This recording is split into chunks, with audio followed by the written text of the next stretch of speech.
Q.Beyond is an IT German company who is providing IT services for middle German market, but currently we are also looking into other markets where to expand. Q.Beyond mainly focuses on cybersecurity, cloud, Microsoft and application administration and development.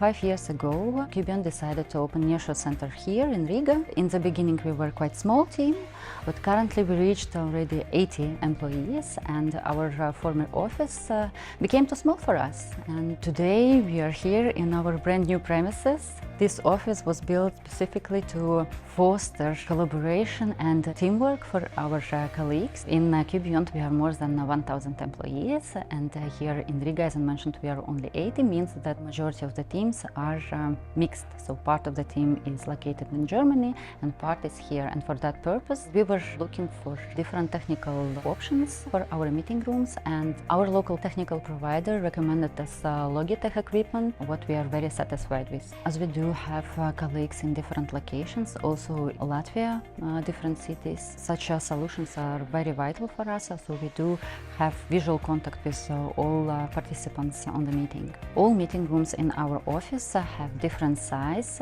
and capacity, and because they should serve different needs, and for that purpose also the technical equipment is implemented specifically for certain rooms. We are very happy to have finally our new office and all technical equipment working and functioning perfectly for us.